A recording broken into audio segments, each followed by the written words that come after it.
So we've been having some issues with our generator.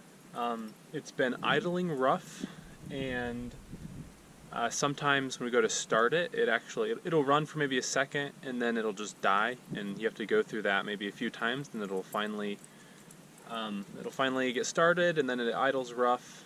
Occasionally it'll backfire and just turn off, and then but then it usually kind of smooths itself out. So, but yeah, when it doesn't start, that's definitely a problem. And so I'm pretty sure it's a carburetor issue. We ended up having an error code 37, which can mean a lot of different things, but a lot of people, it's the carburetor.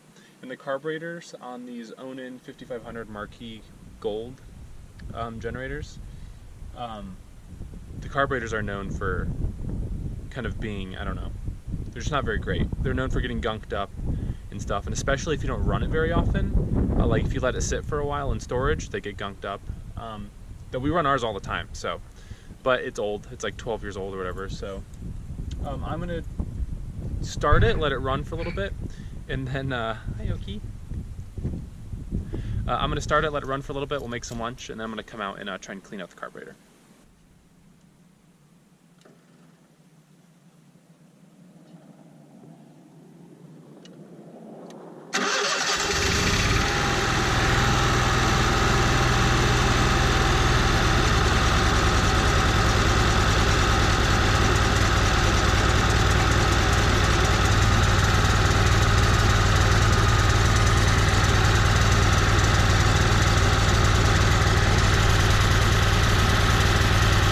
So the generator's been running for a few minutes, it's warmed up, so now I'm going to go ahead and start the process. I have some of this seafoam spray cleaner, and then I also have some starting fluid just in case, once I fill the carburetor with the seafoam, if I have a hard time starting it, I'll use the starter fluid. This guy here is the carburetor, and then this is the air intake right here, and this is the fuel line coming up, and this guy right back here is the fuel filter. So I've already taken off the air filter. Now I'm going to take off the air filter housing, this plastic piece, by removing this bolt and this bolt, and that will give me a little bit better access to the fuel filter right here.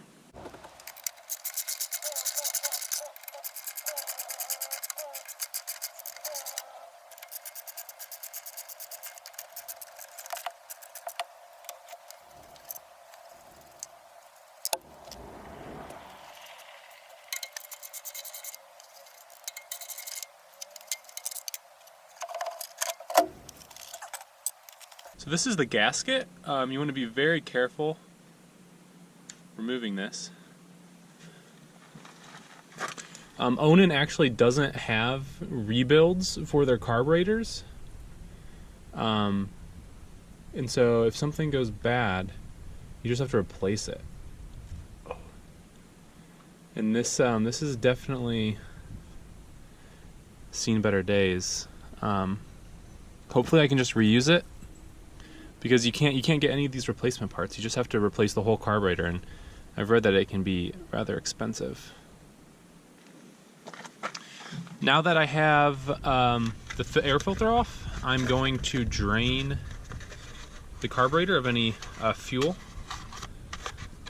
by unscrewing this screw.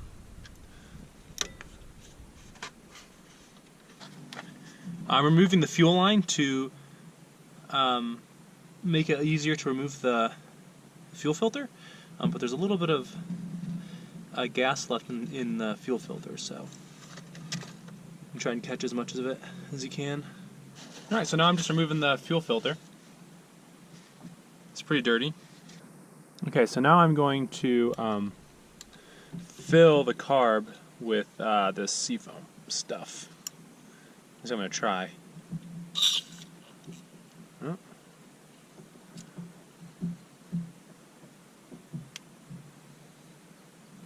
Alright, I tried to put a little bend in it. We'll see if that helps. So I'm having a hard time getting the seafoam in through the fuel intake.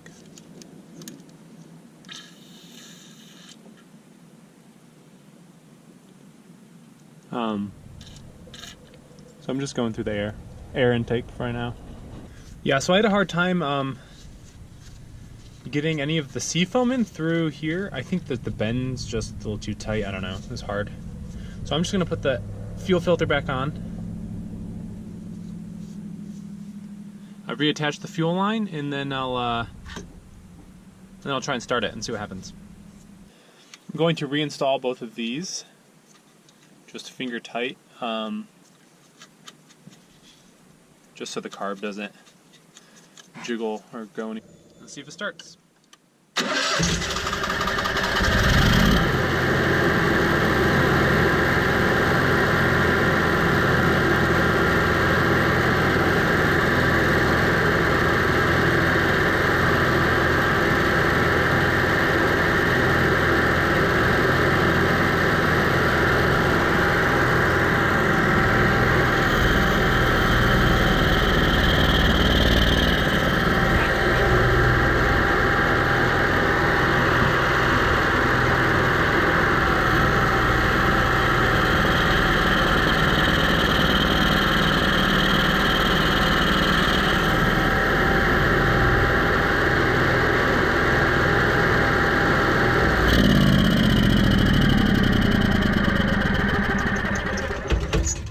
Okay, so that actually started up pretty fast. It sounded actually really good.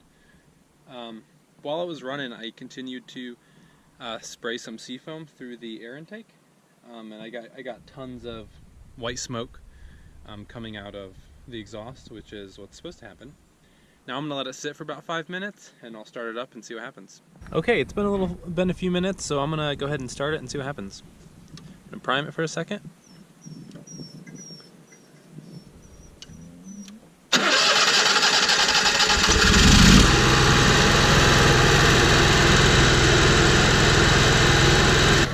It sounds much better than it did before.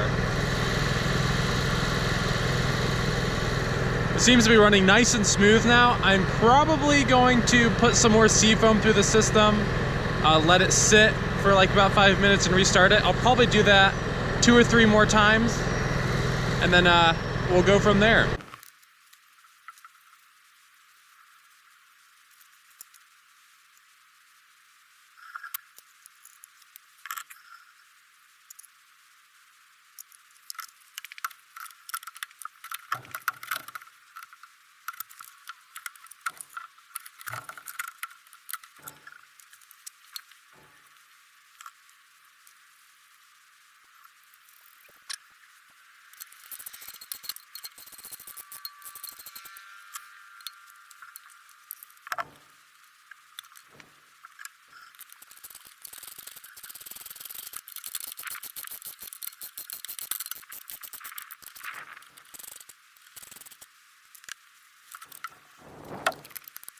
Okay, so I'm going to start it up after letting the seafoam sit in there again for another several minutes. And then I'm going to test it under load. You always want to make sure to test it when the generator is idling and at full capacity. So I'll kick on the air conditioning at full blast and we'll see what it does.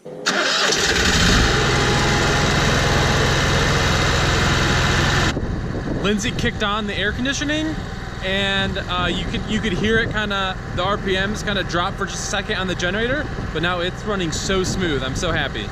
So the generator has been sitting all night. It hasn't been running, and it got chilly last night and it's chilly this morning. So I'm going to go ahead and try and start the generator and see what happens.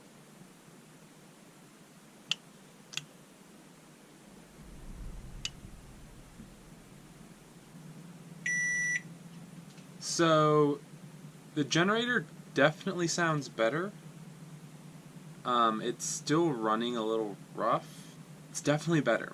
So I think I just have to do more of that seafoam stuff, whatever, treatments or cleaning it or whatever, and then I'll probably do that kind of as a more routine kind of cleaning for the generator. But we'll definitely keep you guys updated on how that worked, so stay tuned. Yesterday in our time in St. George is just full of projects. We got all sorts of stuff going on. It is a complete mess in here. We just got stuff all over. But yeah, so thanks for living life with us, guys. We'll see you on the next video.